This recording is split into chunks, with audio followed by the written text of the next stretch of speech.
Alright, so moving on to the second part, which is going to be talking about my original villains. Now, keep in mind, in Randy Cunningham Ultimate Ninja, which is the story that my friend Alex is writing, and again, I will leave a link in the description below so you guys can check out the fanfiction review and read and review for yourself. Really good story. There are some villains he created, and maybe I'll let him explain those villains on his channel, or if he still has a channel, I don't know. But anyway, I'm just going to explain the villains I created, and they were villains I kind of thought of a while ago, but I've been giving them to Alex, just be like, here's some villains, go use those. And yeah, they're very different from the norm that Randy fights. Obviously, monsters that are people who turn into monsters, robots, occasional cyborgs, evil sorcerer, stuff like that.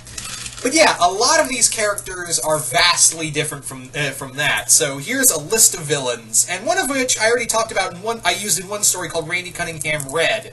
But yeah, and that villain is Mr. Blank.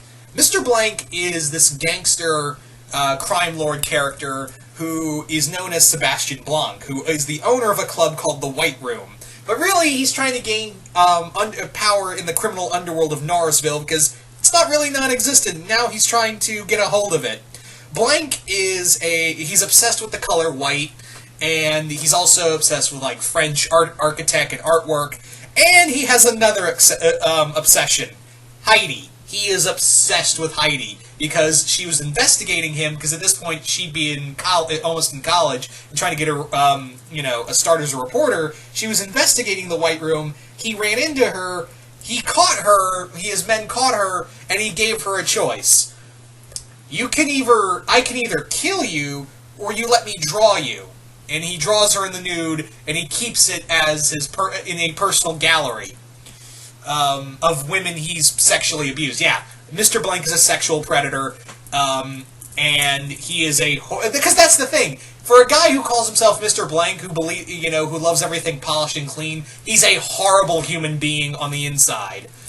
He's a monster, more or less. And he's very intelligent, and a master of savate, which is a French martial arts form of martial arts. He's also he's also an excellent fencer. He keeps a cane, which also conceals a sword in it. Mr. Blank is a savage fighter. He's brutal. He's unlike anything Randy's ever fought. And the fact that he has this weird obsession with Heidi is just kind of an equally disturbing thing. Yeah, when I make villains, guys. So next up is Snapper. Snapper is this villain that is more like he was this creature that Viceroy created, but by accident, totally by accident, it escaped and now lives in the sewers of Norrisville. He's a giant humanoid snapping turtle, and yeah, I kind of created this character just so I could make some, you could make some Ninja Turtle jokes. In fact, Debbie Kang, who's investigating, all these rumors and all these different, like, paranormal, or, learning about all these supervillains in Norrisville, and she hears about these stories of a monster living in the sewers. Howard hears about it, is like, oh, there's a turtle monster in the sewers? Well, let me tell you this. There's 4 of them, they know martial arts, and they're all named after guys from the Renaissance. Yeah, just ragging on him. And Snapper's not exactly smart. He's more of a dumb animal. He's more like, me smash you and all that. He's incredibly, but he is incredibly strong. His hard shell actually can deflect Randy's weapons, and he's got a taste for meat. So if anything, he's more Killer Croc than he is a Ninja Turtle, really. Although Croc's admittedly smarter than Snapper. So I guess Toka, now that I think about it. Yeah, just realized that. Anyway, so moving on to another original character called Phobia. Phobia is actually a OC character I created as a relative to Teresa. And Phobia was this explorer named Angela Fowler. She is Teresa's aunt, and she was this explorer / adventurer who was actually went missing in the African Congo 5 years ago, and has now suddenly come back with a strange little amulet around her neck.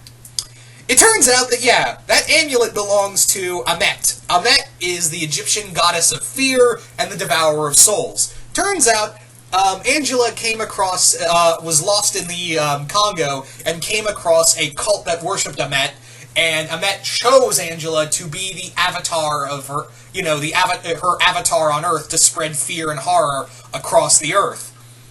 And she gave her this amulet to take a bit of her powers as well. So Amet released her back into the world, and Angela, who's gone full-on crazy at this point, is now like, yeah, I am my goddess's avatar. I do my goddess's will. And her powers all emulate from the amulet, in that she can actually create physical manifestations of your fears. Not like illusions or fear gas, actual things that can come out and hit you. Actual things that can come out and attack you. And also pull your nightmares and make them real into a reality.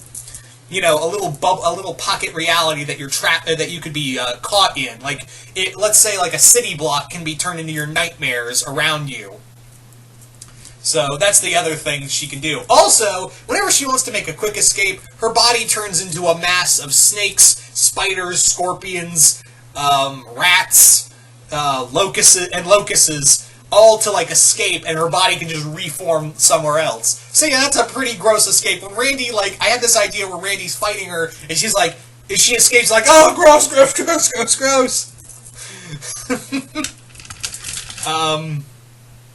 So that's the idea for Phobia. Very psychotic, and all of her powers come from her amulet. So moving on now to the next villain on the list, the Splicer. The Splicer is a very interesting villain because he is based off of a Marvel villain, that being the Jackal. And I know what you're already thinking. Oh God, we're not doing the Randy Cunningham, the Clone Saga, are we? Kind of, but not convoluted and stupid. And yes, there is a clone, and I'll get to him in a minute. So the Splicer is this character who's like this old, not really decrepit, but he's all like really gross looking, and he's obsessed with creating, a new form of life. Not like in a Nazi way, but more like Frankenstein. In fact, he's obsessed with Mary Shelley's novel, and often refers to himself as the modern Prometheus. So yeah, whenever he introduces himself, he's like, I am the Splicer, the modern Prometheus. And I didn't really think of a name for him, like a real name for him, because he's like a ghost. He's like, no, he doesn't have an identity anymore. He's just simply called the Splicer. And the Splicer is obsessed with making new forms of life, making a new form of human evolution, because he believes that, human evolution has stopped and he's trying to restart it. And he believes the ultimate form of human evolution is the ninja. However, he believes that it can be something that can be worked on. It can be something that can be improved. The ninja's like the first step into a new human evolution. And therein lies our clone, King Snake. King Snake is a clone of Randy Cunningham, who is essentially, he's Ben Reilly. He's Ben Reilly. He's Randy's Ben Reilly, and we'll talk about him right now. So, but why does he have the name King Snake, you ask? Good question. I'll get to that right now. So when Randy first meets King Snake, the costume's very much like the ninjas, only it's more like serpent-like, and instead of a mask, it's a hood that looks like a cobra's hood, and a mask around the mouth. So when the clone reveals himself, he's like, "Hey, you're the clone. I'm the real Randy Cunningham, King Snake is the clone." But the thing is that he's been mentally programmed to believe that he's the real Randy Cunningham, and our Randy is the clone. Much like, again, Clone Saga stuff, but here's the thing. Here's the difference. King Snake has snake DNA in him. And the reason being is because when the clone tries to explain his origin and trying to justify that he's the real Randy Cunningham, is that during a freshman year, after a battle with one of McFist's robots. He gets captured. He gets kidnapped by the Splicer. The Splicer replaces him with the clone and gives him the ninja mask and says, "Here, you're the ninja now. Go out and carry out my will." And meanwhile, the clone, who still thinks he's Randy, was captured and genetically altered with serpent DNA to, enhance him and to make him a servant for the Splicer. But he believes that he escaped and now wants his life back by killing the clone he thinks stole his life, even though he's really the clone. So yeah, as with the snake DNA, he's not like a snake person, but he does have some enhanced abilities. Like, if he's wounded, he can shed that part of his skin and heal. His fingernails are actually laced with poison, with cobra venom. So he has to keep his nails clean, his nails trimmed, or he's going to poison somebody. He also, he has the serpent vision, which his eyes transform into snakes and allows him to pick up heat signatures. So that was, and also he has a bit more enhanced strength, speed, and durability. But he's like, "Oh my god, I'm a monster, and this clone has stolen my life, even though I'm really the clone." So yeah, Randy has to prove that he's that's really the clone, and he's the real Randy, and that clone was never the ninja. So after all that, the clone actually, I had this idea that he settles down. And as have your cake and eat it too, he actually starts dating Heidi. Because once Randy can have Teresa and the clone can have Heidi. Yeah. And the clone Heidi actually gives him the name Adam. And her whole justification is because Adam was the first of a new race of beings created by God, and you were kind of created by a guy who wanted to be God. So, makes sense. Adam Cunningham. And Adam, the clone now calls himself Adam, changes his hair. He actually, starts studying more. He's like a good version of Randy, where he's actually taking part of his classes and, actually getting his grades up. But he has to, he also fills in for Randy sometimes. Whenever Randy has to go do a ninja thing, he's like, "Oh, fine, I'll be Randy for a bit." So that's his whole thing, is that he sticks around just so he can hide Randy's identity. But however, the problem is that due to the as with most clones, and the fact that he has fucking snake DNA in him, his DNA is breaking down. Even though because with most clones, they don't exactly live long, and the fact that he has snake DNA in him is not helping. But he's more or less like, "Look, I want to help out as much as I can, and we'll try to figure out a cure together." Although, when I told all of this to Alex, he says, "Yeah, I've got a perfect idea of how this story can end with him." So yeah, he starts out, King Snake starts out as an enemy, becomes an ally for a bit and supporting character, until his inevitable conclusion in this story. So yeah, when I say Clone Saga, it's more like, "Hey, I'm your clone. Let's fight for a bit. Oh, you really care about me? Cool. I'll be your kind of brother." Yeah. So that was kind of the idea. I know whenever someone thinks clones, it's like, "Oh god, no!" But yeah, I mean, if it worked for Danny Phantom, which was a better Clone Saga than the actual Clone Saga, why not, right? Anyway, so that was the idea. So that was kind of a vast majority of the villains I created, and the Splicer actually sticks around and is a recurring villain, more or less. So anyway, there you go, guys. That is pretty much all my original villains for Randy Cunningham 9th Grade Ninja. Oh, shoot, I actually forgot one. Forgot one. I'll tell you about him right now. So I actually forgot 3 villains I created. So let's talk about the other 3 original villains I created. First being Kurt Slater. Kurt Slater is this former CIA operative who did wet works and black ops for the CIA, but, you know, turns out that he was completely psychotic. They cut him off and he became a hitman. And guess who was his target? Yeah. And, yeah, Randy's never fought someone who's had actual, you know, government training. So he's constantly put on the ropes by this guy. And the fact that, you know, Kurt Slater enjoys causing pain, yeah, he really likes to make, and he knows how, and he's a master of torture.